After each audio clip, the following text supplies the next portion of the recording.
jamaah Ta'lim Tahsin Al-Quran Masjid Jami Ar-Rahman yang dimuliakan Allah Subhanahu wa Ta'ala. Bersyukur dengan mengucapkan kalimat Alhamdulillahirabbil alamin atas segala nikmat yang telah Allah berikan kepada kita, sehingga berkat karunia nikmat Allah kita dapat berkumpul, dapat menghadiri, dapat mengikuti taklim sebagaimana biasa. Karena Nabi dalam satu riwayat mengatakan, orang yang paling berat siksaannya, berarti kalau disiksa masuk mana? Masuk neraka, berarti kan gak mungkin disiksa masuk surga kan gitu.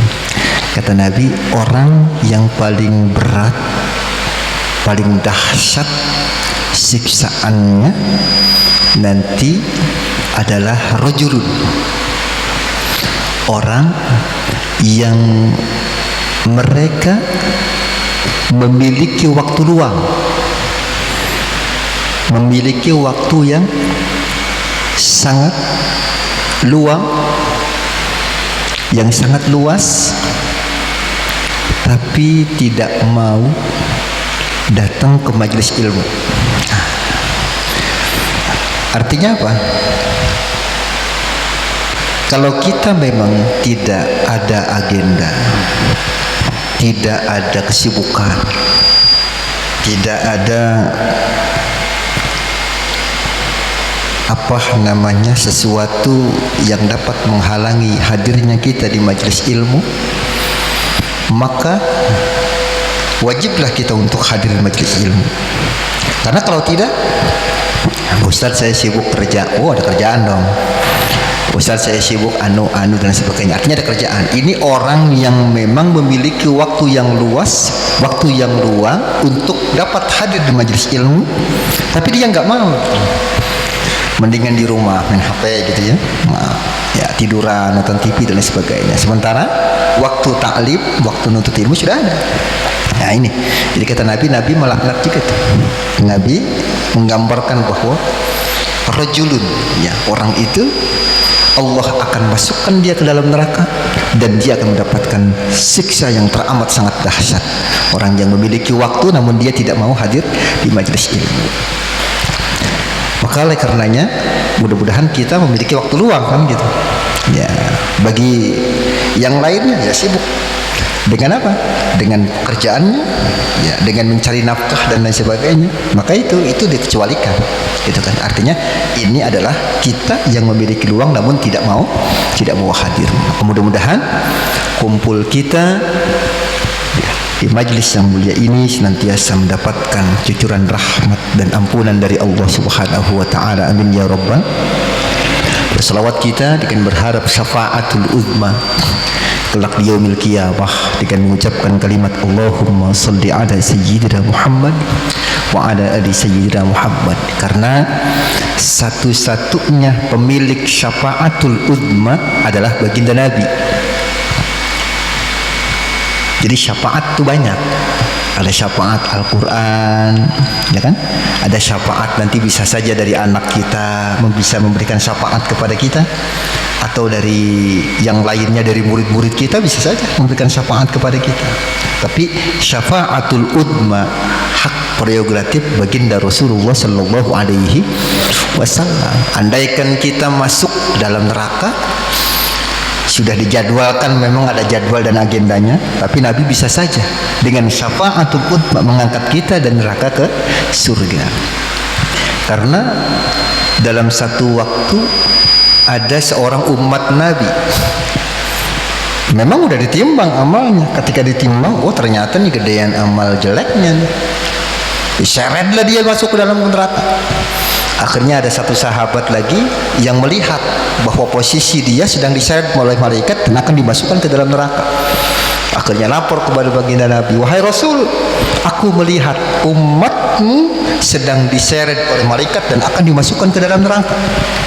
Akhirnya Rasul bergegas untuk mencari orang tersebut. Siapa namanya? Si Fulan.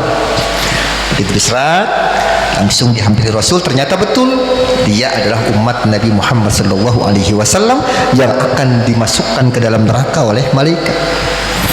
Akhirnya Rasul menahan, wahai para malaikat, tahan. Kata malaikat, wahai Muhammad, sesungguhnya aku diperintahkan untuk itu, memasukkan ini orang ke dalam neraka. Dan dalam catatannya seperti itu. Akhirnya kata Rasul, ya sudah, begini saja, coba kita timbang lagi amalnya. Akhirnya ditimbang lagi amalnya. Ketika ditimbang amalnya ternyata benar, ternyata betul amalnya lebih gede yang jeleknya ketimbang yang buruk. Kata malaikat, tuh apa kata gue gitu. Kata malaikat kan gitu, ya kan, Muhammad lihat amal buruknya lebih banyak daripada amal kebaikan. Akhirnya Rasul Shallallahu Alaihi Wasallam mengambil sesuatu dari apa? Sesuatu dari sakunya, bahasa kita, ada kantong sakunya gitu. Diambillah saku sesuatu itu, kemudian dimasukkan ke dalam timbangan. Ketika dimasukkan ke dalam timbangan dengan izin Allah, biiznillah, timbangan tersebut jadi berbalik. Yang tadinya lebih gede, lebih berat, yang jelek, begitu Nabi Muhammad memasukkan sesuatu ke timbangan yang sebelah kanan, jadi berbalik. Timbangan kebaikan lebih banyak. Ini orang yang diseret malaikat bingung, kok bisa begitu? Akhirnya dia menghampiri Nabi, wahai Rasul, apa yang telah engkau masukkan ke dalam timbangan itu? Kata Nabi menjawab, wahai fulan, yang aku masukkan ke dalam timbangan itu adalah solawatmu kepadaku. Nah, jadi berselawat kita itu gak bakal sia-sia. Makanya satu-satunya amal selawat, amal-amal ibadah yang luar biasa itu selawat sebetulnya. Karena selawat itu pasti diterima. Kalau yang lain kan bisa saja mardud, bisa saja tertolak, bisa saja latuk balu, tidak diterima. Tapi selawat tidak. Selawat itu yakin disampaikan baginda Rasul kepada Allah Subhanahu Wa Taala. Karena kita wasilahnya kepada Nabi, pada kasihnya, dan tidak ada sesuatu yang tertolak dari selawat kita. Gitu ya. Maka perbanyak kita selawat. Terlebih kita di dalam bulan Rabiul Awal, bulan kelahirannya baginda Rasulullah Sallallahu Alaihi Wasallam. Maka seyogyanya sudah kita memperbanyak selawat kepada junjungan Nabi Muhammad Sallallahu Alaihi Wasallam, sehingga orang tersebut tadi yang diseret malaikat akan dimasukkan ke dalam surga, diangkat kemudian masuk ke dalam surga, masukkan dalam neraka kemudian diangkat ke dalam surga. Dengan apa? Dengan wasilah selawat yang telah dibacakan ketika hidup di dunia. Ketika di dunia, selawatnya itu disimpan oleh baginda Rasul Sallallahu Alaihi Wasallam, dan pada saatnya Rasul mengeluarkan selawat itu, dan pada saatnya Rasul memberikan selawat itu syafaatnya untuk kita semua. Amin ya Rabbal Alamin. Maka yang terbaik itu selawat. Nah, itu selawat ya. Nah, kemudian Al-Quran pun sama. Iqra'ul Quran fa innahu ya'ti yaumal qiyamah syafi'an li ashabi. Puasa sama, puasa kita akan datang kepada kita memberikan syafaat. Pun Al-Quran yang kita baca juga sama akan memberikan syafaat kepada kita di yaumil qiyamah. Yang kita baca dari Al-Quran tentunya akan terus disimpan, terpelihara di sana. Nah, kemudian sampai saatnya Al-Quran itu datang kepada kita untuk memberikan syafaat kepada kita. Amin ya Rabbal Alamin. Karena seyogyanya hidup kita di dunia tidak hanya memikirkan dunia 50, 60, 70, 80 lewat kita. Namun apa? Namun ada yang lebih dahsyat lagi, yakni kehidupan berikutnya. Ya, kehidupan yang kekal dan abadi, yakni kehidupan kita di akhirat nanti. Jamaah yang dimuliakan Allah Subhanahu Wa Taala. Pada pertemuan yang lalu kita membahas tentang doa ketika kita mendengar azan. Masih hafal? Masih ingat? Masih ya? Jadi man sami'an nida, siapa orang yang mendengar azan, asyhadu anna Muhammadar Rasulullah,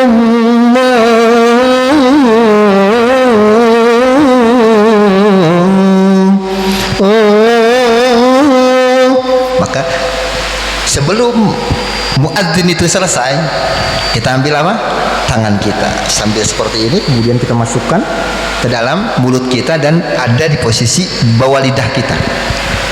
sambil membaca kalimat marhaban bi dzikrillahi ta'ala qurrata a'yunina bika ya Rasulullah. Marhaban bi dzikrillah qurrata a'yunina bika ya Rasulullah. Maka apa? Maka Allah akan menuntun kita untuk masuk ke dalam surganya Allah Subhanahu wa taala dan mengampuni segala dosa-dosa kita, dan Allah memberikan kelebihan kepada kita untuk dijauhi dari segala macam penyakit, terutama penyakit mata seperti kebutaan. Insyaallah kita terhindar dari penyakit buta ya. Kemudian penyakit mata ya, sifatnya yang tidak terlihat dan lain sebagainya. Rusaknya mata kita insyaallah ya. Biasakan, maka guru-guru kita, orang tua guru kita tuh begitu, lagi adzan ya syahadu anna muhammadar rasulullah, pasti saya lihat tuh dulu sebaris tuh orang tua ulu nih, kalau saya lagi zaman di kampung itu pada begini semua itu baris gitu, kayak orang lomba gitu. Nah itu, nah, kita biasakan tuh. Dan redaksi lain-lain kalimatnya marhaban, kalimatnya apa? Marhaban bihabibika qurrati a'yun qurrata aini Muhammad sallallahu alaihi wasallam. Masih hafal kalimatnya?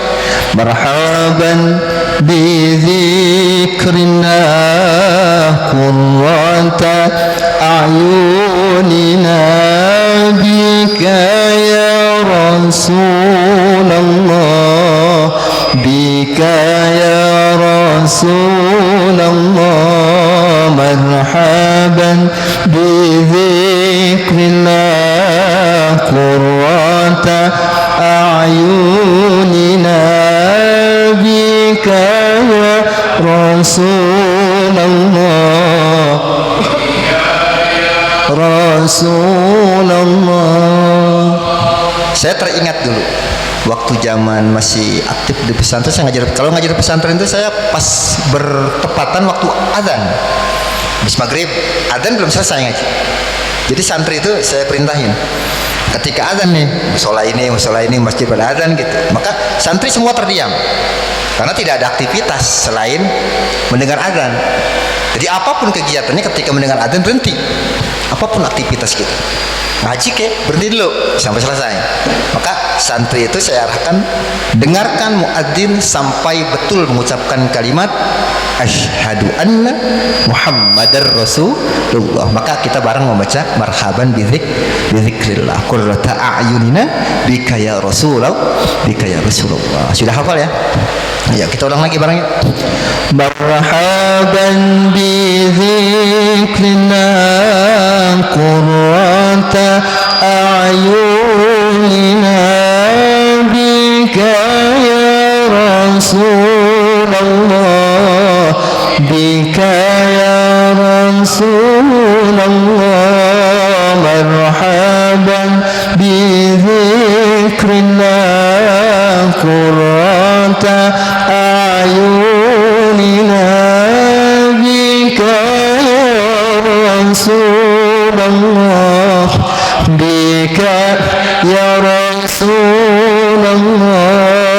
Marhaban bi dzikrillah qurrata a'yunina bika ya Rasulullah, bika ya Rasulullah.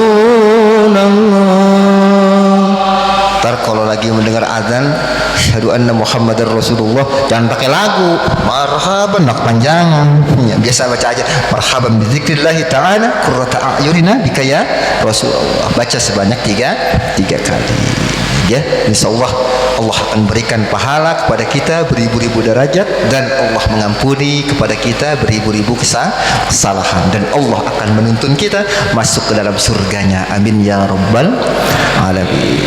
Kalau kita mau azan, mendengar azan, beda lagi kalimatnya apa? Kalimatnya marhaban bil qailina adla wa marhaban bis salawati wa ahla. Innallaha wa malaikatahu yusalluna 'alan nabi ya ayyuhalladzina amanu sallu 'alaihi wa sallimu taslima. Muadzin tuh, kita yang dengerin nih, muadzin nih, baca marhaban bil qailina adla wa marhaban bis salawati wa ahla. sama ya, Allah akan mengangkat, rafa'allahu lahu alfi hasanatin, Allah mengangkat kepada kita beribu-ribu derajat dan mengampuni kita beribu-ribu dosa dengan mengucapkan marhaban bil qaidina adla wa marhaban bis salawati wa ahlan. Gitu ya. Jamaah taklim yang dimuliakan Allah Subhanahu wa taala, kita langsung